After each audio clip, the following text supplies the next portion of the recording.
Welcome beyond the Reiki Gateway. I'm your host, Andrea Kennedy. Like countless others, Reiki found me when I wasn't even looking, and then it ignited a whole new world of questions. This podcast explores topics of interest for the spiritually curious. Join me for discussions and special guests on subjects such as past lives, crystal healing, spiritual awakening, ascension, energy healing, and more, all to assist and inspire you along your unique soul's journey.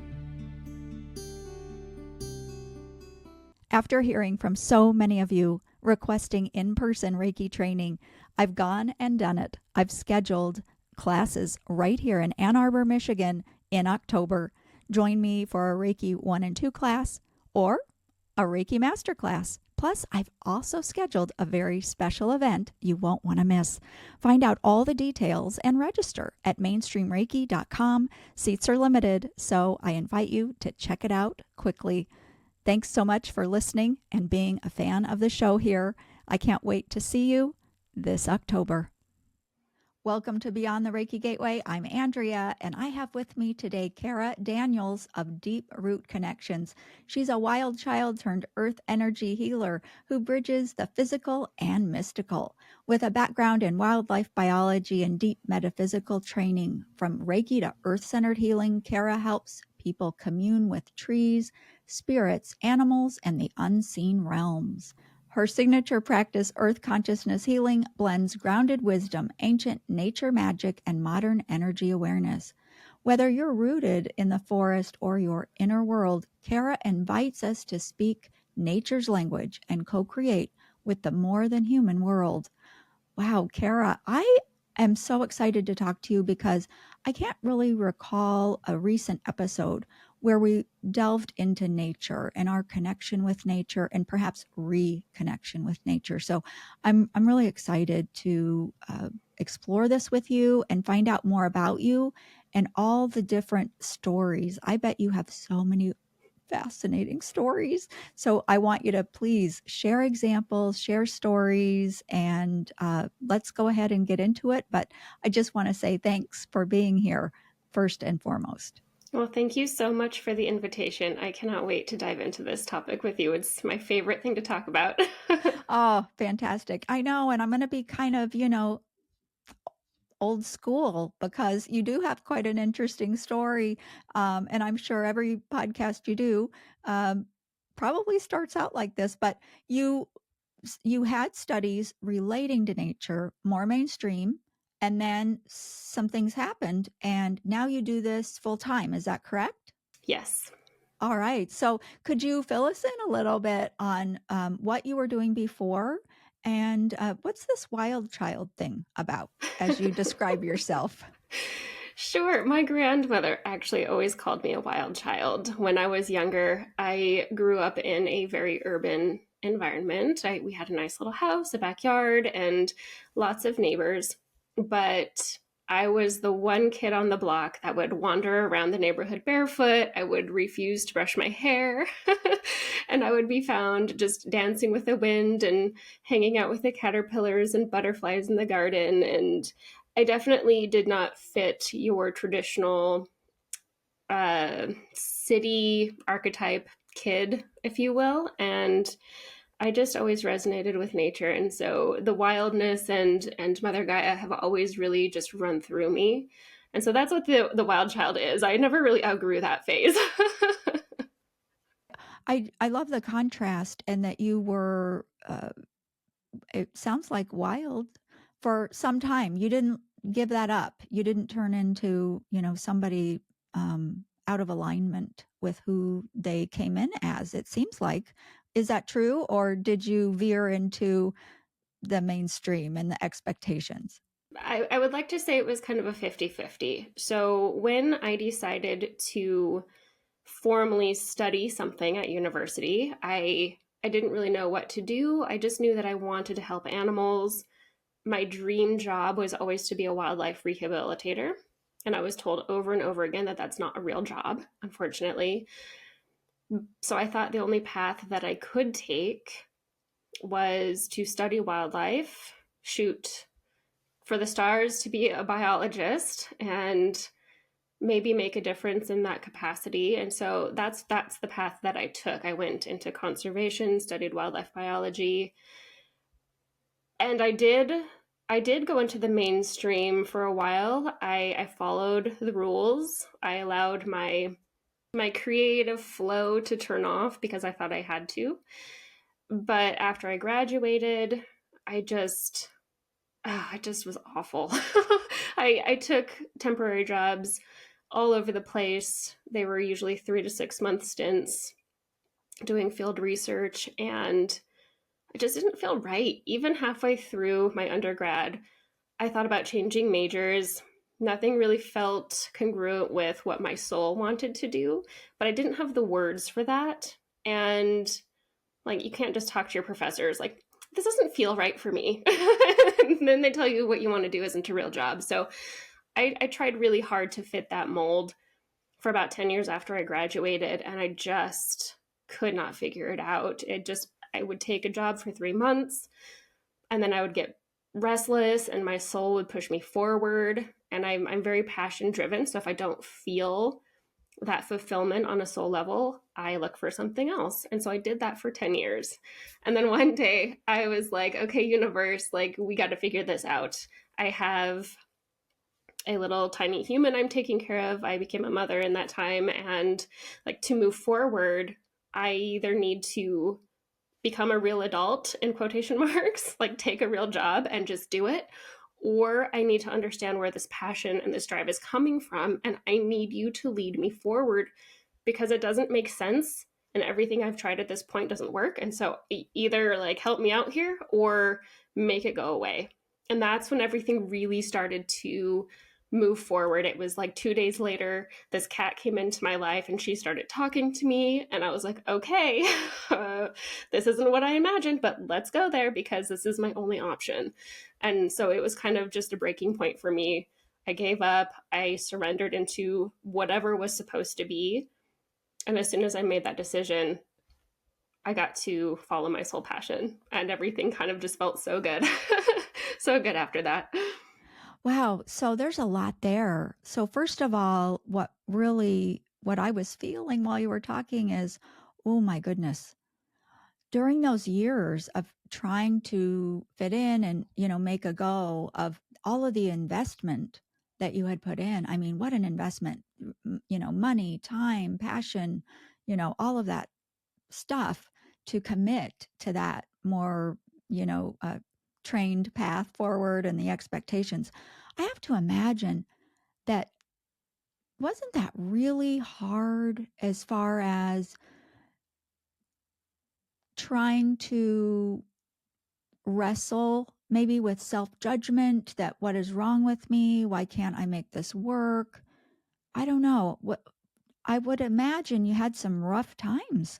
I mean, 10 years is a long time. I feel like that struggle was something that I had been dealing with my whole life.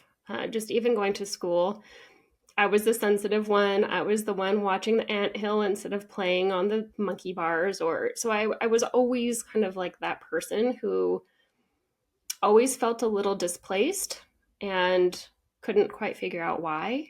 And then in the professional field, I questioned things like, why do we have to harm all of these tadpoles to do a population study? There has to be a better way. So things just didn't feel right for me. And it was a tug and pull for a long time.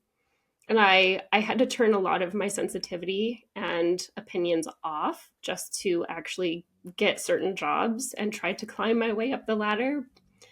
It just wasn't worth it in the end. Yeah. Wow. And so this cat, please tell us a little bit more about that. What happened and what was the conversation? Yes. So I'm so grateful for this cat. Her name is Samantha. I took another temporary job while I was sort of trying to figure out my next move professionally and emotionally. And so after I had my total breakdown asking the universe for help, my coworker, he said, "Hey, this stray cat just showed up a few days ago and I can't take care of her. She seems really sweet, but can you help me?" And I was like, "Of course. If you can get her, bring her to me and we'll figure out what to do." I thought she was feral. So at this time, we were living in a very rural community.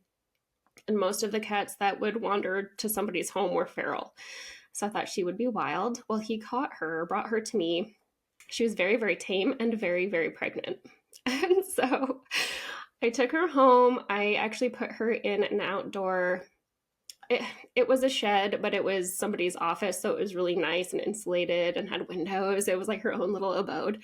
I put her in there to make her comfortable, have her kittens. And then I was planning on rehoming everybody. I couldn't really keep a cat at that time long term. And so I kept her until she had her babies. And what was really unusual for me was when she came into my life, I thought, oh, you should have a name, you know? And I kept trying to come up with a name for her. And for me, naming an animal is super easy. I'm with them for a day. And then I'm like, okay, this is your name. For her, it was months. I think I ended up having her for almost 6 months in the end, but it took about 3 months. I'm like, what is your name? How come I can't come up with anything? It was like my brain just turned off anytime I would think about it. And so after she had her kittens, I had this little outdoor area for them so they could go and play. And I was just sitting there looking at the trees and just really sitting in the moment. And all of a sudden, I could feel her gaze on me. Like, you know how you have that feeling when somebody's like staring at you? That's what I felt. And I looked at her and I just said out loud, "What is your name?" And she just looked at me so cool, like cats do. And I heard in my mind, very distinctly in her unique voice, Samantha. And the best part was that all of her little kittens running around also started chiming in. And so I heard her powerful Samantha. And then I heard like this little chirp over here of, I can't remember their names, but it was like, I'm this, this is my name. And I literally had a moment of, yeah, that just happened. And that had never happened to me before. I've had some intuitive hits and some psychic messages come in a little bit throughout my life, but to have such a direct connection that happened without a doubt just lit me up. I was like, how do I do that again? With intention, on purpose. And so she kind of kickstarted that whole process for me. I started learning animal communication, and that literally was just the grain of, or I guess the breadcrumb I needed to go forward, learn what I needed to learn, and then eventually find my way here. That's incredible. I love how it was so in your face or in your mind or however we need to say that, but it was so obvious. That's, I guess, what I'm trying to go for here, but so obvious. And how the little kittens all piped up too. Oh my gosh. And isn't that interesting because it was, even though you thought you were communicating with Samantha, it was like a party line where you could hear all of them. That's really neat. Really, really neat. You took classes then after that? And I know that you've studied Reiki and other modalities. Is that where the training started for you after the moment then there with Samantha? I started focusing on quieting the mind first, meditation. I don't even remember how many classes I took for animal communication specifically until it actually landed. Once I got comfortable communicating with animals, that's when I started to look into energy healing because the animals were prompting me to. In all of my professional sessions, the animals would be like, "Well, can you clear this from me? This is what's happening. Like mom needs this too, or our house needs this." And so they would just ask me to help. And I was like, I actually don't know how. I don't know what you mean. So the first class I took was called Sacred Animal Spirit Alchemy, which was lovely because it's very earth-based and nature-based, and it just fit right into like my natural essence. And that started me in the energy healing field. And then I just had so many more questions and wanted to learn different modalities. The animals would prompt me to learn different modalities. And so I ended up taking Usui Reiki, Reiki with angels, and a few other things just to understand energy healing with more clarity, I guess. Right. Yeah, like what's possible? How do other people do that? And yeah, and from there we just kind of go in our own direction, right? Don't we take what works and we leave the rest and apply things and develop as practitioners, right? Mm-hmm. Yeah, that's been my experience. And so you started seeing clients then, or what happened? It took me about a year and a half of just practicing before I started to formally take on clients. I just wanted to make sure if I stepped out into the world as an animal communicator that I was good enough to hold the integrity of a session and make sure that my clients were happy and representing the animals well. So it took me a really long time to creep out of my spiritual closet, if you will. And once I started taking on clients, the animals just kept pushing me really hard, actually, to keep learning more. They actually introduced me to earth energies, and that's actually how I ended up learning more about geomancy and working with the land and the spirit of the lands, is because the animals kept pushing me. They're like, okay, you're good here, you have your confidence, now it's time for you to learn this, now it's time for you to learn this. And they kind of just kept nudging me forward. So every session I would take, they would bring in a new topic, and I would be like, I don't know what that is, I have to go look. So they definitely gave me what I needed to help me keep going. Teachers, guides, wise, wise souls, right? Oh yes, definitely. They teach so much. I mean, oh my goodness. Yes, I have some background with animal communication myself and all of that. Did you have imposter syndrome? I just feel like I need to ask because I feel like so many people in our audience can relate to what you're talking about entering into a whole new world, and then to put yourself out there like that. Ooh, that's a big step, isn't it? It was terrifying. Oh my goodness. Scariest thing I've ever done. Yes, in imposter syndrome, it didn't really hit until I started working with the earth and talking to trees and things like that. Animal communication was never a core offering, it was a stepping stone for me. And so when I started to talk about connecting with trees and the mountains and the stones, that's when imposter syndrome really started to come in. I actually almost didn't talk about it professionally. I was going to just do that as a private practice, but all of the beings of the land were like, no, you have to. I was like, do I have to? Are you sure? So it took a while for me to gain the confidence to do it and really get comfortable with my voice in that realm. But yes, imposter syndrome is a real thing, and it is and can be so intense that people don't show up and they don't do what they know they need to do. And if anybody out there is in that same space, you're definitely not alone, and there are so many avenues of support out there to help you through that. Definitely. Yeah. And why do you think the imposter syndrome really took root, pardon the pun, when you started in that part of your work instead of the animal communication? I think it's because it was more aligned to my greater mission and the medicine I'm here to bring. Um, I wasn't taught formally that trees and nature has a spirit. I learned that on my own. And so for me to just be like, so this is a thing, I have no formal background. It took me a really long time to find others around the world that taught this and spoke about it so I could be validated. And so for me, it's like, who am I to teach? Who am I to talk about this? I found this on my own. There definitely are people out there that have lineages of connection, and I don't. I lost my ancestral lineage a long time ago. And so that's when it really started, is like, I know I'm supposed to do this and I'm so uncomfortable because who am I, right?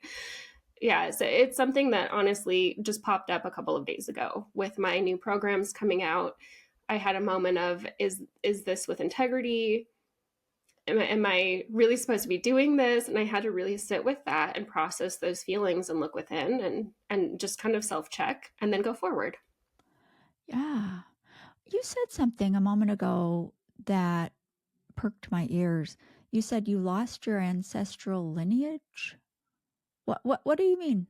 We don't know very many of our ancestors. I've tried to trace back my lineage into Ireland, but it doesn't go back very far. And so to know who and where I come from, it's pretty sparse.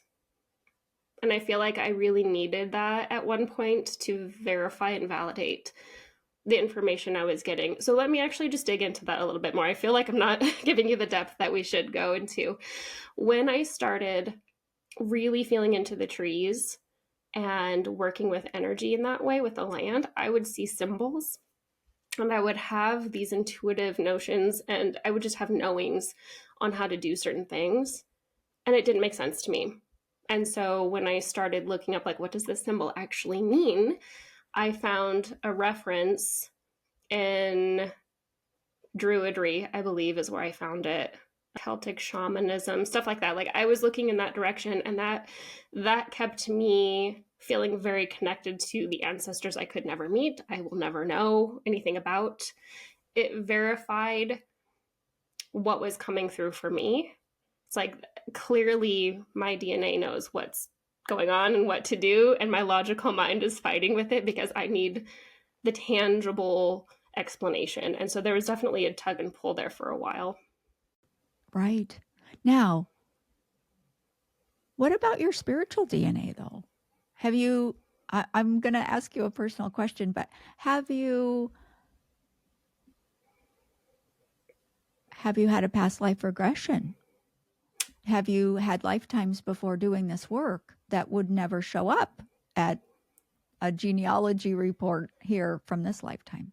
Yes. Yes. And that actually is completely entangled with the mess that we're talking about. I just feel like it was a ball of yarn for a while. I would actually see glimpses of past lives. And I was, okay, we're just going to go there. I was always in a hood and in the forest. It always felt very secretive. And I would always be around a fire with a few other people. And I was like, that makes so much sense. And so my guides and I would go back and do some past life regressions together. And I would see certain things. And from what they've shown me so far, is that every single lifetime I've done the exact same thing. I've brought the same kind of energy healing forward. I've always communicated with trees and fairies and all of these things. And so I did get some validation there, and they've activated some of my DNA for me, which has been pretty wild. So yes, I definitely got some answers there. Wow. Well, and I appreciate you going there too, because I think it's really important that we broaden our perspective of who we know ourselves to be. And we're so much more than the reflection we see in the mirror and the color of our hair this time around, and, and the genes, the actual DNA that, might be in our physical body. We are so much greater than that. And so, wow. Thank you for taking us there. I have to imagine that was very helpful for you to remedy the imposter syndrome, right? Yeah, it definitely helped. The more I learn and the more I trust and the more I can see into my own energy and the expansion of everybody else's energy, it definitely helps kind of remove that imposter syndrome. And then when I work with my students and just see their lights shining and they can take these skills into the world, all of my imposter syndrome goes away. Oh, well, you're just so in your element then, right? Mm-hmm. Living the purpose. That's very exciting, Kara. Super exciting. So you mentioned fairies and trees and things like that. So can you give us a glimpse into a day in the life of Kara? So who are you? What do you know to be in nature? What are we missing as we scurry around, doing all the things of everyday life? What beings do you usually commune with and communicate with? Sure. Oh, it depends. The trees are always there for me. I have a lot of trees around me. I definitely feel at home in the forest. So whenever I need to tune in or get higher guidance, the trees will be there. For me, however, it depends because I'm on social media and one of my missions is to give a voice to the beings of nature. A lot of the beings around me are really, really quiet until they have something for me to share with the world. And so just the other day, I went for a walk. I hadn't really tuned into anybody in nature other than just the usual, hello, how's it going today? And so I was out walking, and then all of a sudden, the mountain range that I live by kind of stepped into my space. Actually, quite a few of the mountain spirits came in and they said, we have a message for you to share. And so that's kind of how I navigate just my everyday, is like whoever needs to come forward is welcome. And if you have a message for my greater community, let me know and I will share it. So that's how I navigate my day to day. It's just whoever is around, whoever needs to be seen in this moment, and I will be your voice. Otherwise, it really is just a very human life. Wow. Yeah, that's incredible. And so mountains have messages. What was the message? They wanted to share how they transmute energy. So they are essentially anchors of higher consciousness, kind of like a tree is they anchor in higher consciousness and they can pull trauma or dense energies from the land, transmute it, and send it back up to be healed and put back into equilibrium.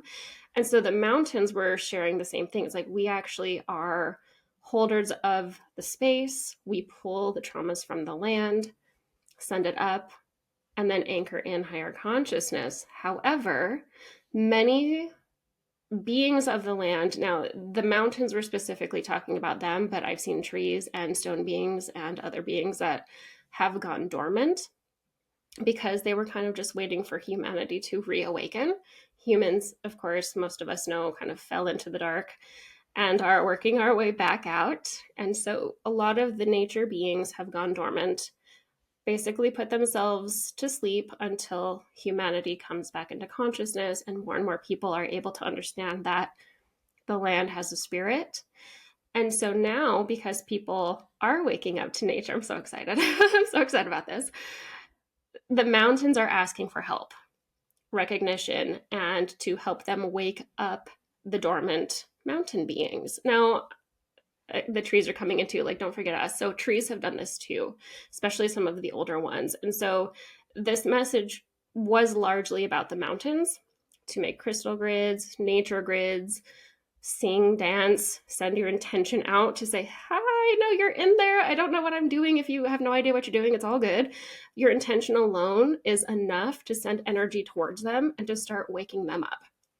And trees too, like just recognizing that trees are sentient, even if you can't feel their energy yet or know how to communicate with them, just having that acknowledgement alone is enough to start the process. This is, I say the word exciting way too much on this show, but I can't think of a more fitting word. It's so exciting because we are waking up, we are becoming more aware, and more people are talking about this. And you have your own podcast too, so you're putting it out in a lot of different ways. And isn't that amazing and wonderful? So I love the fact that they went dormant so we could catch up to them, really. I mean, that's kind of how I'm seeing this, but that's quite remarkable. Now, you mentioned stone beings.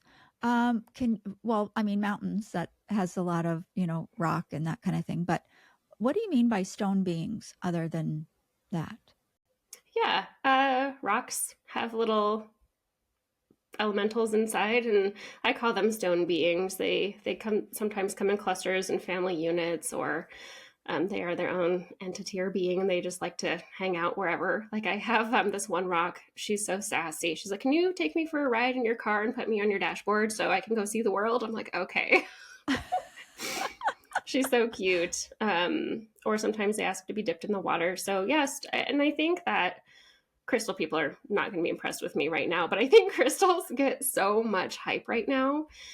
And they're zingy. They've got great energy. I'm not dissing on them. I use them. I love them. But the stone beings hold so much medicine that I think gets overlooked because they're rocks, right? Sometimes they're not pretty unless they have like some sparkles or whatever, but they're really intelligent and they hold the codes of deep earth. Like if you think about how a rock is created and where it comes from and the journey of a rock, it holds the impressions of everything it encounters and the magic of the land. And if it moves from point A to point B, it holds the impression of two pieces of land and the magic there. And it's just like the rocks have so much to offer.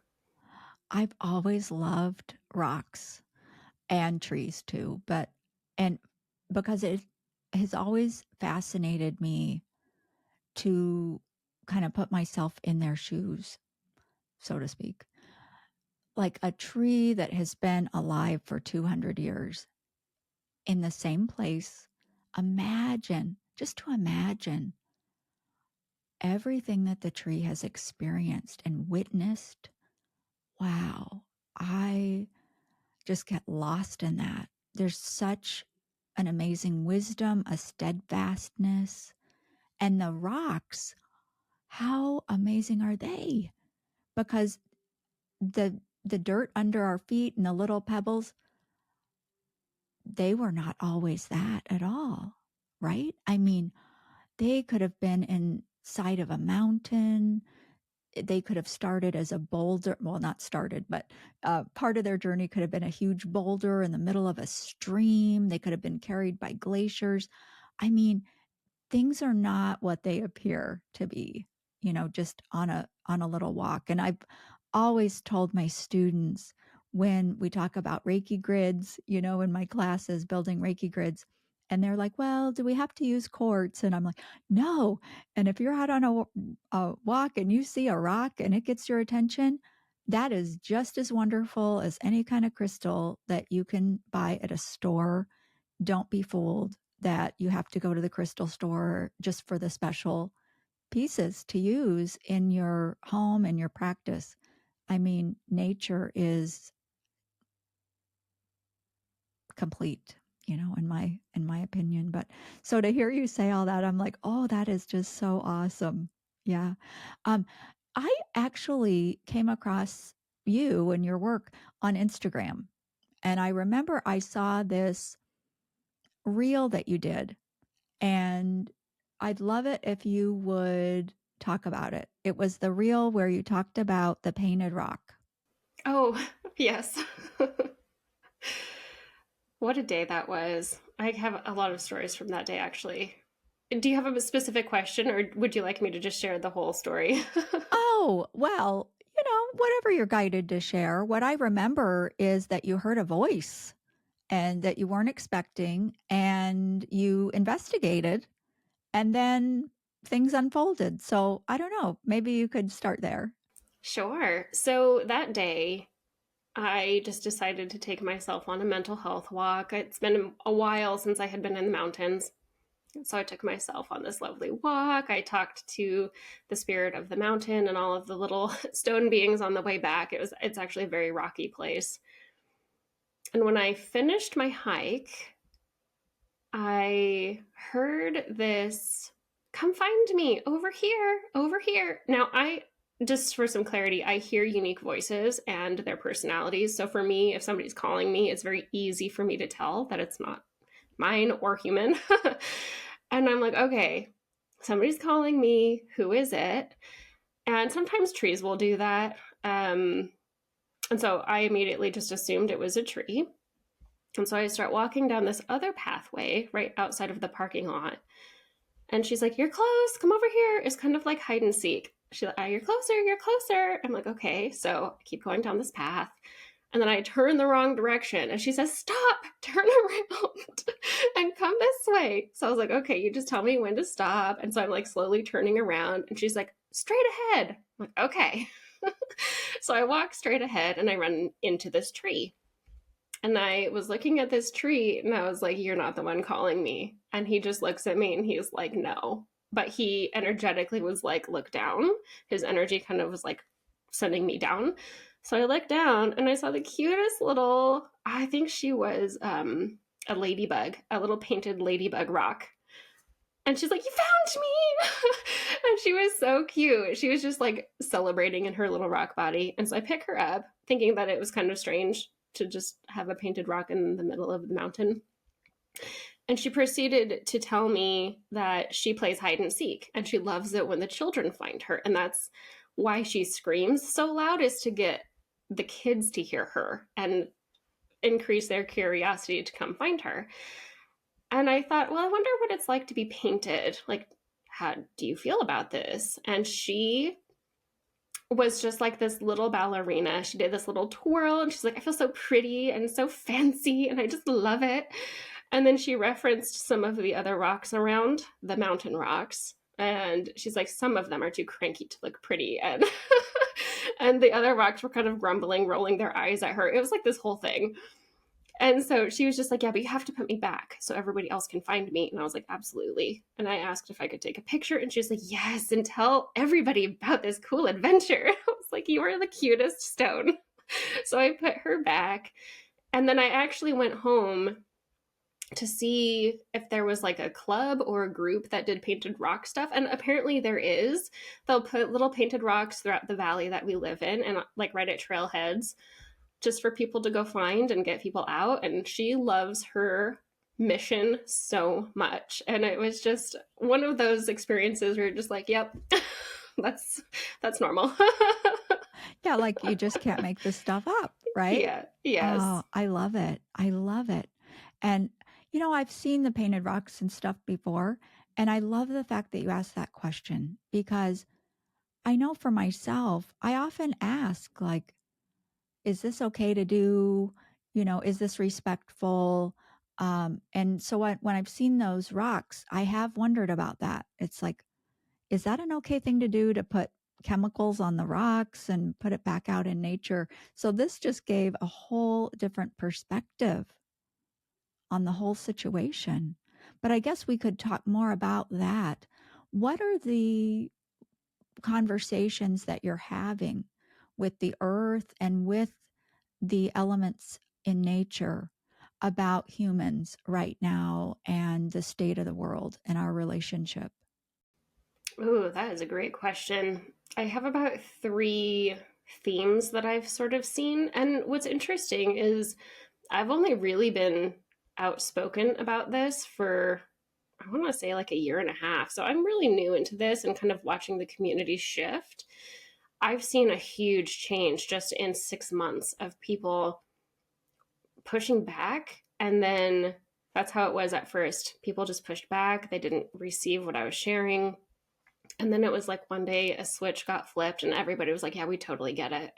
Either I was pulling people out of the woodworks or people were starting to hear things. And I've had both kinds of people come forward and share their experiences. But it's really interesting. Trees will share with me kind of depending on where they live and their current circumstances. So that's a big key, is like I live in a very wide open space. A lot of people here are very nature oriented. And so the messages that I receive about my ecosystem will be different than, say, a tree that lives in a park in a big busy city and things like that. So the messages are different kind of based on where they're located at.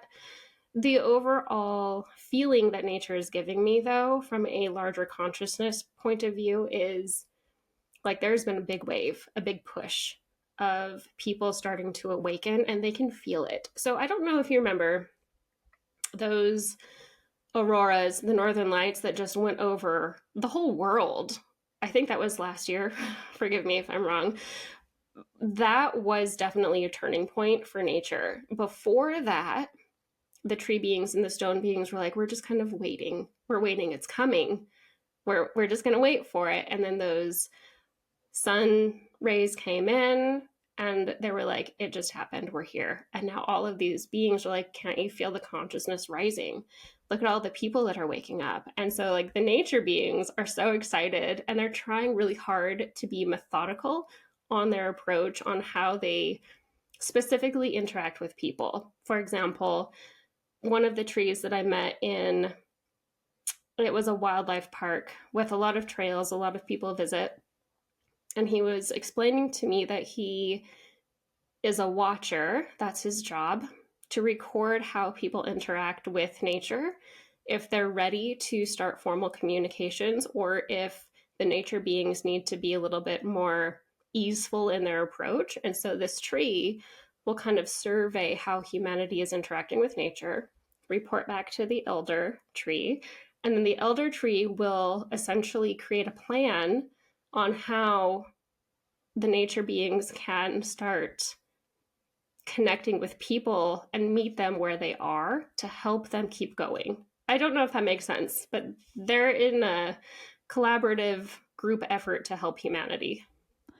And so my question with that is, you brought up location, which certainly that for local conversations, of course, that makes sense.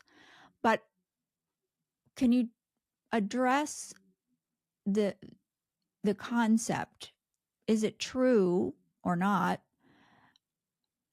Do all trees of the world share a connection and they have a conversation with each? Is there a tree consciousness, a water consciousness, I don't know, a stone consciousness, or is it just all of nature together? How does that work outside of my local trees of my park and the large scale? Of course, that's a great question. Uh, okay, we'll start at the top and work our way down. So, yes, there is a larger consciousness or a greater consciousness of all. Like Mother Gaia, for example, would be a good representation of like how is nature doing as a whole. Trees have their own higher consciousness or collective consciousness around the world.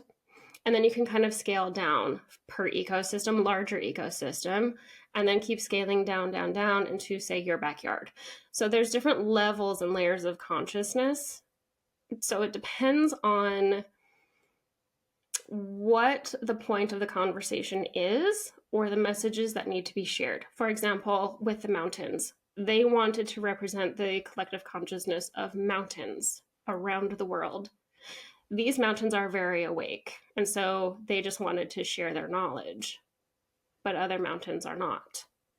And so, like, we have a very alive ecosystem here. Most beings are awake. In other locations, they are not. And part of that is just where humanity is and their experiences. Now, when I teach, and what I speak to mostly about is the unique individual consciousness of one being, one tree, one rock, one spirit of the water, although you can reach all of the different layers. I just find that it's, from a humanistic perspective, more powerful for somebody to connect in with their tree in their backyard and build a relationship there before they span out into the collective consciousness of everything. Yes. Now, what struck me when you were talking, there are a lot of people channeling now. And I'm one of those people who, is being more public about it and everything and that whole thing. But there are a lot of people coming online, so to speak, to channel. Not everybody's doing it, but more are. And as you were talking, I saw I saw a parallel between nature, like the mountains that you had that message from. It was as though they were channeling, giving that broad message from their level, what they could communicate, on that larger scale instead of their themselves being the individual mountains locally. So isn't that interesting? Because it's like perhaps consciousness on all levels is firing up in ways that support this great transformation that we're undergoing. What do you think about that? Absolutely. Completely. Oh, it's just so exciting. I just want to say how exciting it is that so many people are channeling all of these different kinds of beings in support of the bigger picture. And I think that's really the whole point right now is whatever needs to come forward through whoever, however, is to support the bigger picture. And the messages will reach whoever they need to reach. I totally believe that too. And it isn't like one person is supposed to, or one mountain range is supposed to reach every being. But it's a chorus. It's like a choir coming together and all broadcasting melodies that intertwine and interlink and intersupport each other through this crescendo of this awakening. Oh, it's so exciting. I mean, there's the word again, but yes, so exciting. Okay, so I wanted to ask you about, you mentioned the tree in your backyard. Now, I I know some people though, and I'm thinking of this one person in particular who is in a sense homebound and lives in an apartment and doesn't get out in nature, but feels so connected to nature and knows that nature's very healing, but just due to some physical limitations, that they're working through right now and that kind of thing, they're limited on going out and they live in a city and things like this. So there are a lot of obstacles for a person like that to being in nature and talking with nature and healing with nature. And so, for anyone listening or watching right now, can you help people connect? What can people like that do that feel limited with their ability to engage? Yep. And I love that energy has no boundaries. And so some of the practices that I would recommend doing is find a picture of maybe a tree, a stream, a flower, a bee, whatever it is that is of the natural world that really calls to you at any given time. And you can look at the picture, you could print it out. I'm kind of non-techie. I like things in my hands. So I would personally print it out, put it on your wall, or do something to have access to it. Do some meditations with it. You can hold it. One of my favorite exercises and visualizations that I do with my students is find an ecoscape scene with a path. I like ones, for example, that lead into the forest, but you don't actually know where you're going, and step into the picture. So it does take a little bit of time to put yourself in that meditative trance state, but imagine that you're stepping into the picture and then turn on all of your senses. You're hearing, you're seeing, you're smelling, even what is feeling on your skin. Like if it's a dewy kind of picture, like can you feel the dew on your skin? And really just put yourself into that space. And the more that you do that, the easier it is for you to go from human world in my office or in my bed or wherever and fully immerse yourself into a true natural landscape. Our physical bodies do not have to be there for us to receive the medicine of a place. And so that's what I would recommend doing, is just practicing your visualizations and merging in with an ecoscape of any kind. Or if it's a flower, just feeling into the flower. What does it smell like? What do the petals feel like? And that's how I would approach that. Very easy, and it's very diverse. Another thing that I would do is bring in physical items like the stones and cut flowers, holding them, sitting with them. And one of the exercises that I love doing with all of the things is holding them in my hands, opening up my hand chakras, and then allowing the medicine of the plant, I'll just say it's a sunflower, connecting in with a sunflower and just letting it, through my imagination, melt into my hands, into my chakras, and then flow into my body. And it's really amazing when you feel the essence and spirit of, say, sunflower in the body. So that's something that you can do too at home pretty easily. Or if you don't want to hold it and maybe lay down, you can place it on your heart, on your abdomen, on your throat, wherever you feel guided to place it, and just be with that being and allow it to merge with you. Ooh, those sound wonderful to practice. And I love the picture idea too, because with the internet, you can get pictures of anything, anything. And what about this idea of place? Can you share with us your general location? Yeah, I'm in Montana. Oh, beautiful. I used to live in Idaho. So, yes, used to go to Yellowstone all the time. And oh gosh, yes. Um, Beautiful. But, I've traveled to Egypt a couple of times, and there there are places in the world that are sand. The landscape is totally different. And are there energies of the earth that we can maybe wrap our heads around? Because I've heard things like the earth has chakras and ley lines and things like that. But also, in my example, there are just geological differences um, in different parts of the world. Can you talk a little bit about that? And if we want to help Mother Gaia, how we might do that? That's a great question. And that's actually something that I teach is the different layers of, I call it the different layers of reality, because every location has its own unique spirit. Montana does, Idaho does, Egypt clearly does. I haven't been there, but I can feel it. So, like, have you ever lived somewhere where you're just like, energetically, this doesn't land? I don't feel comfortable here. That's just an energetic mismatch because of the energy of the spirits of the land. And so, to put this in a tangible way, I'm trying to think about this. It's like, because I work with the unseen realms so much, for me, it's just like connecting in with the deity of the larger landscape, like Yellowstone, for example. Most people know what Yellowstone is. There is a goddess of the greater Yellowstone ecosystem, and she takes care of the animals and the mountains and the geysers and the energy that goes all the way into the volcanoes, into the core of Gaia. And so there's like this overarching deity, and her energy and essence trickles down into the physicality. So the mountains, like, they work very closely together. The mountains work very closely with the waters work very closely with the animals.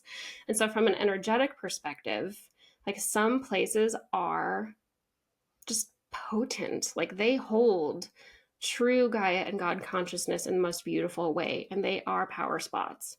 And then some areas are not. And so to feel into places like that, in America here, most of the power places are national parks. Big surprise, right?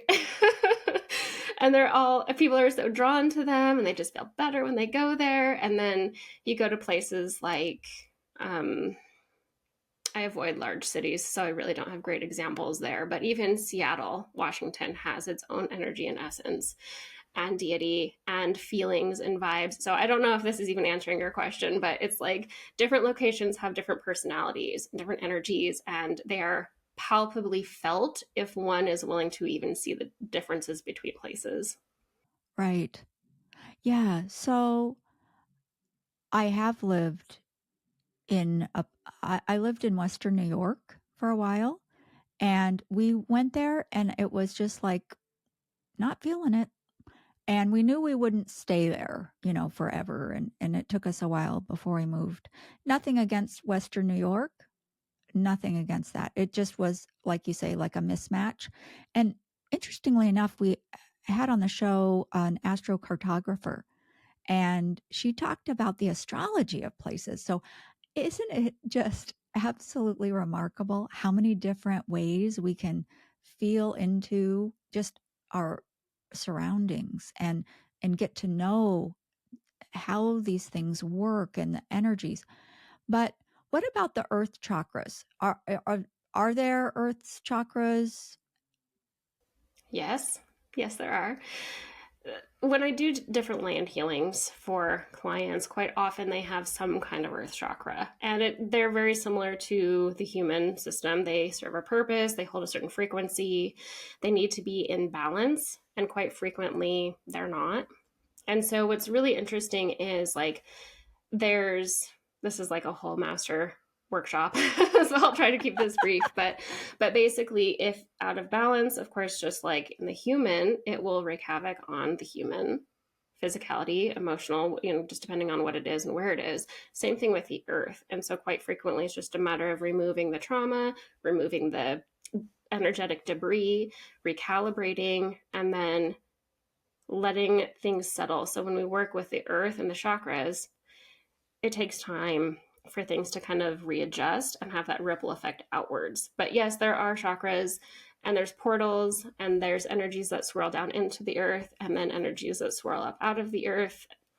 And it just depends on if they are quote unquote good or bad. Some of them are amplifiers, and some of them are drains. energetically. So you don't want to live or be on a drain, for example, something that will take the energy around and put it into the earth, because that can just drain your energy too fast for long term and cause health effects. So just understanding the energies that you live alongside, especially long term, can really actually help your overall health and wellness and your animal's health and wellness. So there's portals, there's vortices, there's chakras, there's all sorts of stuff in the land. It's amazing. And I guess what I was referring to is I've heard this belief system, or I don't know if that's not really the right terminology, but it's been put out there that the earth has 7 major chakras. I guess that's what I was asking, but it sounds like you're talking about chakras in the earth more than that. Is that right? They would be classified. I specifically work more with like what we would say minor chakras in the human. They're little ones placed here and there, usually along ley lines, or different specific types of energies, like the mountains. They'll have, so even trees will have their own chakras. So I work kind of on a smaller scale versus the whole globe. So I can't Right. speak to that That as well. way of thinking. Yes. Yeah, yeah. Yeah, that is really interesting. So I think one point that I want to bring up is what's coming up for me a lot lately is redefinition, which what I mean by that is who we knew ourselves to be, our gifts, our talents, who we were 10 years ago, who we think we are, in all those limited ways. All of that is coming up for redefinition. I think, that's what I'm seeing. And so what that means is we're being invited to let go of who we think we are in an identity way and open that up, because as we're awakening, we're able to access more knowledge and more um, energy and potential. And so why am I talking about this? Because if people have said before, like if they're listening to us and they say, well, I've been in nature so many times in my life and no tree ever talked to me and rocks don't call my name, so this isn't really for me. I think I want to just say we're redefining who we are, because we aren't the same people that walked down, that forest path 10 years ago and didn't hear a tree. Allow ourselves to be open to these new ways of engaging with nature, right? We don't have to be defined about how we've been in nature. We can open up to a new relationship with nature. Isn't it time for that?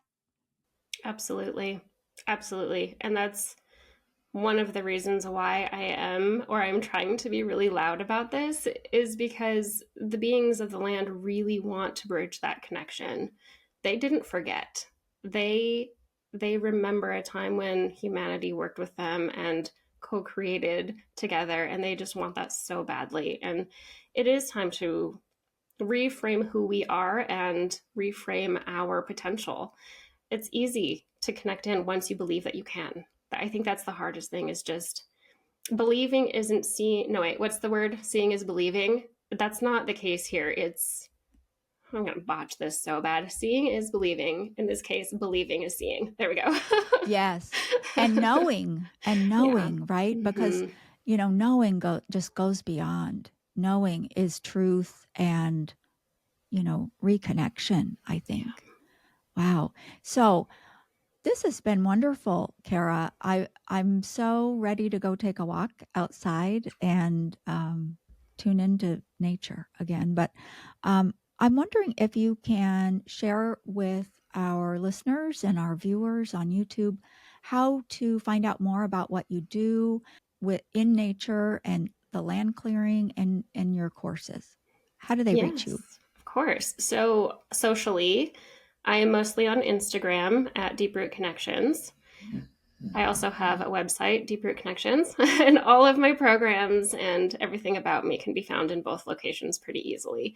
And I do have fall programs coming up, and I will have a spring version of them as well. And we go through land healings. We do what's called Gaian Reiki and healing techniques, which is where we merge the mystical and the physical together through healing. And it's kind of like the sunflower exercise, only for everything else and with depth. So I'm really excited to be bringing those into the world. And I'm so honored that you came on the show and spoke so authentically and clearly and in a grounded way, Thank you so much. And it's really been an honor. Thank you so much. Thank you for listening. And you can check the show notes or visit the website beyondthereikigateway.com to find out more about the podcast and connect with me. Please keep in mind that views and opinions expressed in the show don't necessarily reflect those of the podcast or anyone affiliated with its production or advertising.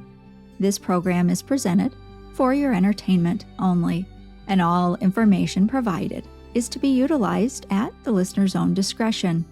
I, along with the BTRG team, hope you enjoy the show as much as we enjoy making it for you. Wishing you highest blessings until we meet again beyond the Reiki Gateway.